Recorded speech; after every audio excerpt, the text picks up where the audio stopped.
psychologists, therapists, counselors, etc. What are some things people tend to think are normal but should really be checked out? Therapist here. If you grew up with or currently are a part of a family where the whole family has to work to keep one or more members of the family in a good mood or appeased, that's not healthy. People are in charge of their own feelings. It is not your job to appease others so that they can emotionally regulate themselves. Child psychologist here. It bugs me how much parents don't think they're responsible for their kids' behavior. People normalize abusive behaviors by loved ones all the time. Being able to identify your own personal boundaries and then enforce them with others for your own well-being is, unfortunately, not innate. Psychotherapist here. Some things I see regularly that could have been caught earlier before they became a problem. Unhealthy coping mechanisms, for example, drinking to relax frequently or smoking a lot. Even something like promiscuity can be a red flag that a person is trying to avoid dealing with something stressful by distracting themselves.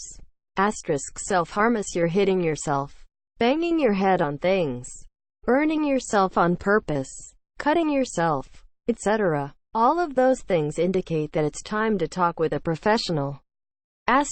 Normal child-teen behaviors that are not actually normal, like running away or getting into fights.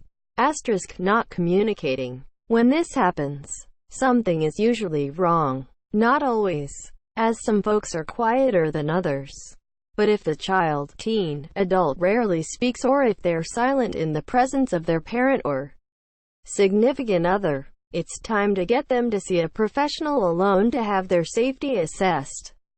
I've seen individuals who are literally shut down due to having been profoundly abused by the people they live with, and one of the main signs of that is silence.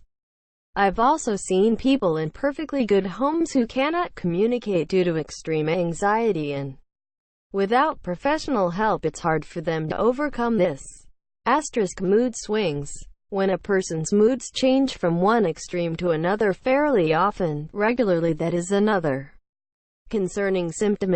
Sometimes they are considered eccentric or hormonal, but that sort of thing can be a sign of many problems, from bipolar disorder to post-traumatic stress disorder.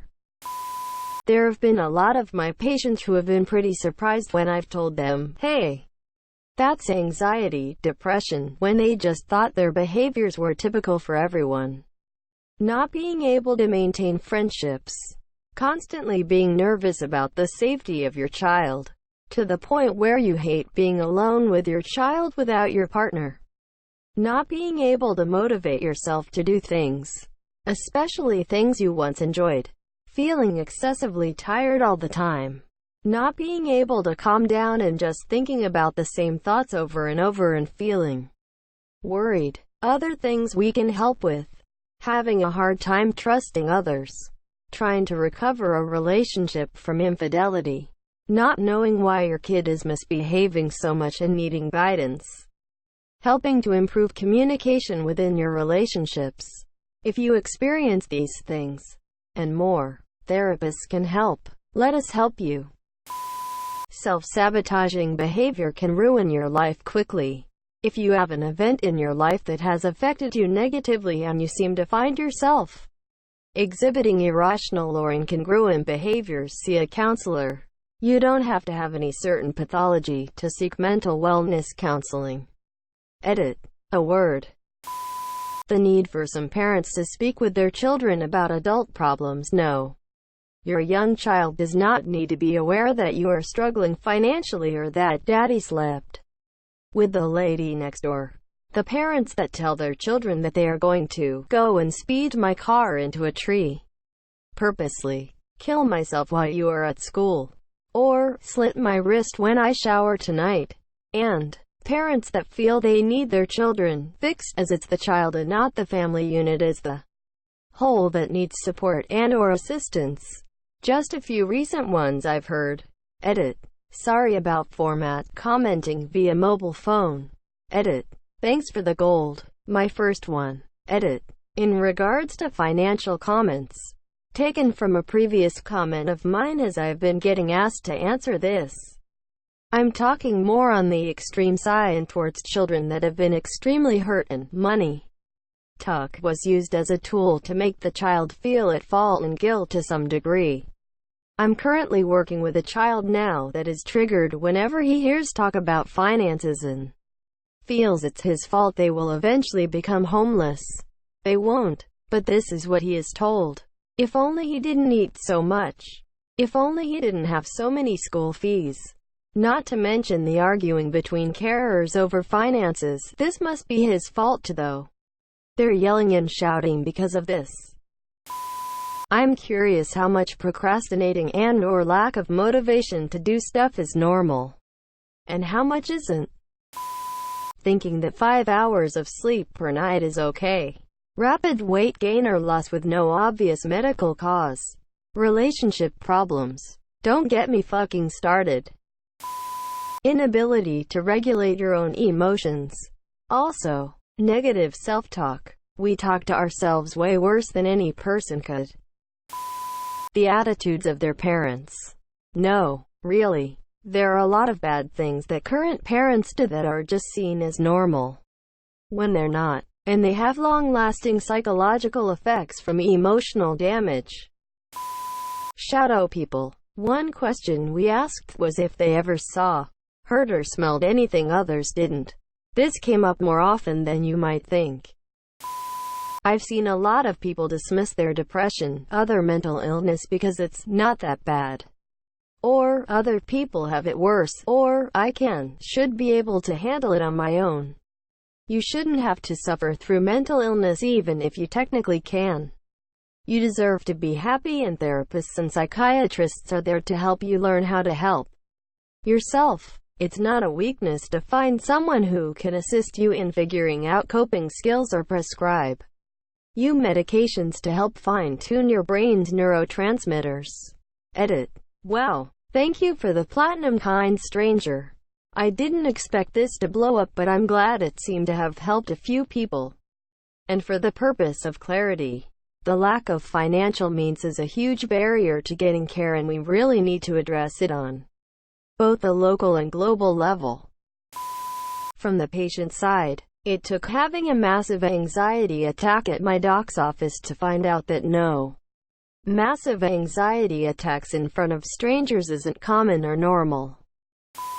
Research psychologist checking in. If your toddler is doing socially unusual behaviors such as not responding to name, not responding to a social smile, not pointing, using gestures, using your hands, arms as if they were a tool or extension of their body, engaging in repetitive behaviors, not responding to your use of gaze to direct their attention to distal objects.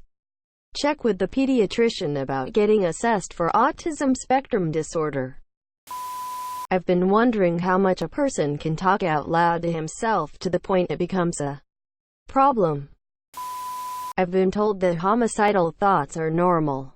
But then again, my counselor was arrested for stealing over $500K.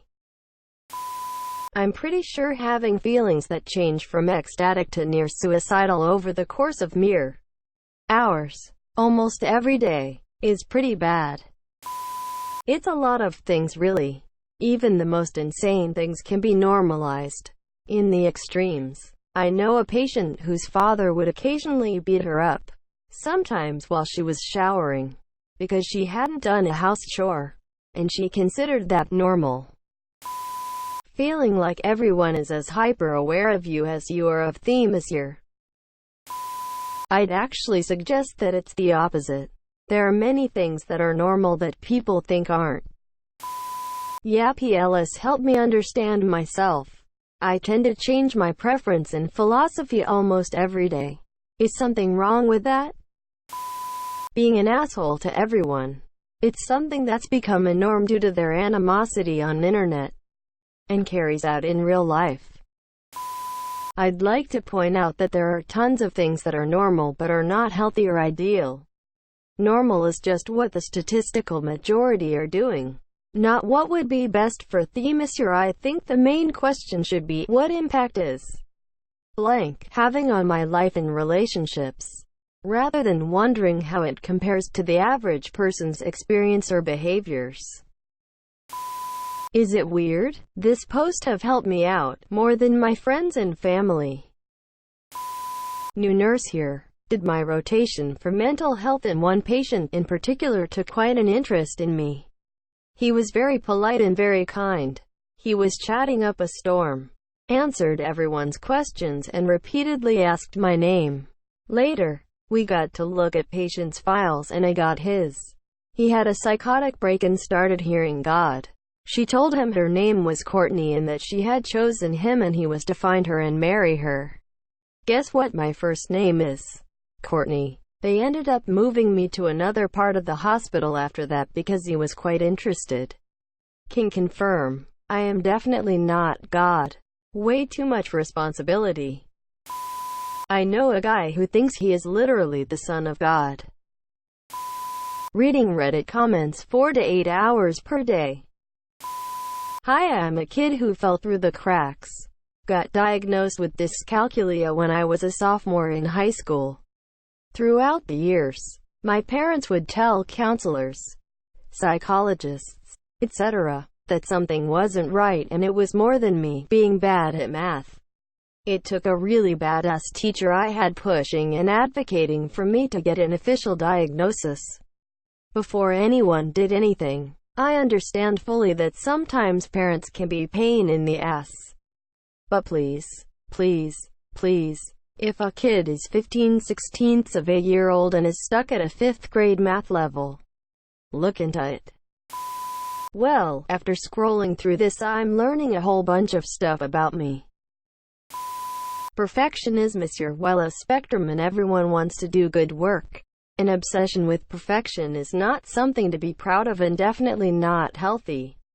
Healthy work ethic is doing your best, and then letting go, as in recognizing no matter how much effort you put in, the result is, to some extent, out of your control. And that's okay. The intent and effort counts more than the end result. If you get obsessed with the end result only, you will hurt yourself because you never have full control over your end result. But you do have full control over the intensity and dedication you will put in. Even if that doesn't translate well, it is a fact of life. Sometimes things don't work out. So people who never, and I mean never, have anything less than flawless work all the time are paying for it somehow.